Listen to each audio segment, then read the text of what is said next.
आपको कैथेटराइजेशन के बारे में बताऊंगा। इनका कल हम लोगों ने ऑपरेशन किया। क्या किया? ऑपरेशन। गिर गए थे, हड्डी टूट गई थी, उसको जोड़ा। सारी रात हर घंटे में पूछता रहा कि यूरिन आउटपुट आया कि नहीं आया, आया कि नहीं आया। तो सुबह 6 बजे तक जवाब मिलता रहा, कोई यूरिन आउटपुट नहीं। क्या मिलता रहा जवाब? कोई यूरिन आउटपुट नहीं। डॉक्टर के मन में तनाव आता है कि भाई यूरिन आउटपुट तो हर घंटे आना चाहिए, क्यों नहीं आया? उसके बाद फिर सुबह ये हुआ कि 1 ml, हाफ ml लैसेक्स लगा दो।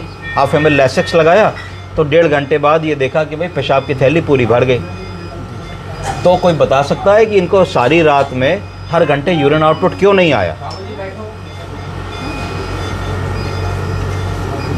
नहीं पता ना? तो इसके लिए जानना ज़रूरी होगा कि कैथेटराइजेशन, क्या बोलिए? कैथेटराइजेशन 2 प्रकार के होते हैं। कितनी प्रकार के? 2 प्रकार के। एक जो हम ऊपर से लगाते हैं, क्या लगाते हैं? ऊपर से लगाते हैं। उसको मेल कैथ या कॉन्डम कैथेटर कहते हैं। क्या कहते हैं? मेल कैथ या कॉन्डम कैथेटर। ठीक है। और दूसरी चीज जो अंदर डालते हैं उसको इंडवेलिंग कैथेटर या फॉलिस कैथेटर कहते हैं। क्या कहते हैं? इंडवेलिंग कैथेटर या फॉलिस कैथेटर। अब ये जो है ये फॉलिस कैथेटर है। क्या है? Foley's catheter, indwelling catheter. इसको हम पेशाब के रास्ते के अंदर से पेशाब की थैली में डाल देते हैं। पेशाब के रास्ते को क्या कहते हैं जहाँ से ये जाएगा? यूरेथ्रा। यूरेथ्रा। और पेशाब की थैली को क्या कहते हैं? Urinary bladder. Urinary bladder. तो हमने क्या किया कि सबसे पहले ज़ाइलोकेन जेली ली। पहले तो पेशाब की जगह को होल्ड किया, होल्ड करके स्किन को पीछे किया, बीटाडीन से 2 बार 3 बार साफ़ किया। साफ़ करने के बाद ज़ाइलोकेन जेली ली। ज़ाइलोकेन जेली में एप्लीकेटर होता है आगे, उसको यूरिथ्रा के अंदर डाला। डाल करके हमने आधी से ज़्यादा जेली को अंदर भर दिया। क्यों भरा? जिससे कि जो पेशाब जहाँ से निकलती है यूरिथ्रा, उस रास्ते में जेली पड़ जावे। जेली लुब्रिकेंट होती है। क्या होती है? लुब्रिकेंट, चिकनाई देती है।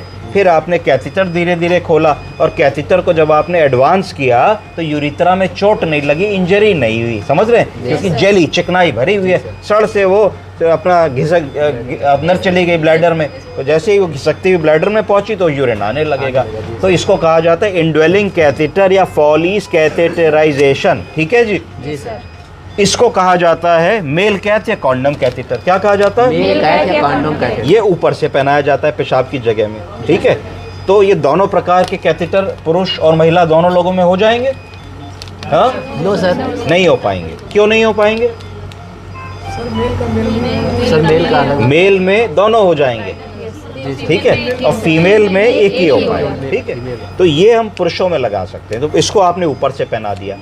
अब मुझे ये बताइए कि इसमें और इसमें क्या फ़र्क हो गया? अगर मैं दोनों कैथेटर, 2 मरीजों को 2 अलग अलग कैथेटर लगाता हूं तो उनके यूरिन आउटपुट में क्या फ़र्क आएगा, ये बता दीजिए।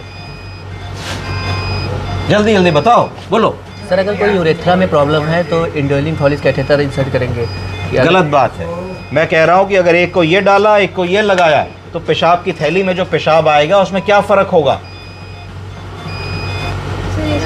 ये लगाने के बाद पेशेंट मतलब थोड़ा सा वो पुश करना पड़ेगा यूरिन बाहर निकलने के लिए, वो ऑटोमेटिक। बिल्कुल सही कह रही है। इसका मतलब ये है कि जब गुर्दा पेशाब बनाएगा तो गुर्दे ने 2 ml पेशाब बनाई, वो 2 ml पेशाब की थैली में आई और इस नली से उतर के पेशाब की थैली में नीचे आ गई, आपको दिखेगी। तो जब आपको मॉनिटरिंग की ज़रूरत है, जब आपका मरीज़ ऑपरेशन हो रहा है, जब आपको कार्डियक पेशेंट है, जब आपका मरीज़ हार्ट फेलियर में जा रहा है, उस सभी सिचुएशन में आपको इंडवेलिंग कैथेटर की ज़रूरत है, जिससे आप मरीज़ का हर घंटे के पेशाब को मॉनिटर कर सकते हैं और नाप सकते हैं कि हर घंटे कितना पेशाब आ रहा है। ठीक है जी? ये जो है मेल कैथ टाइप की जो चीज़ है, जिसको हम लोग ऊपर से लगाते हैं या कॉन्डम कैथेटर कहते हैं, ये इनकॉन्टिनेंस रोकने का काम करता है। क्या करता है?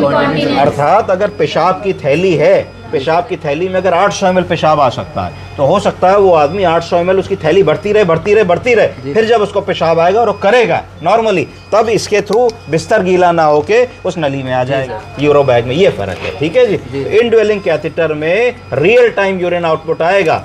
2 ml बना, 2 ml निकल आया, 5 ml बना, 5 ml निकल आया। ये पेशाब की थैली भरेगा। और जब हम वॉइड करेंगे, पेशाब को बाहर निकालेंगे नॉर्मली जैसे हम लोग यूरिन करते हैं, उस स्थिति में ये सिर्फ इतना काम करेगा कि बिस्तर में स्पिलेज ना हो या डाइपर गीला ना हो, ये उसको नीचे लाके इस यूरो बैग में ले आएगा और यूरो बैग में हम नाप लेंगे। पर ये कहाँ मिस्टेक हो गई इसमें ये मिस्टेक हो गई कि अगर हमने पूछा कि सारी रात कितना पेशाब आया, तो आपने कह दिया कुछ ही नहीं आया। क्यों नहीं आया? क्योंकि मरीज़ को मेल कैथ लगा हुआ था।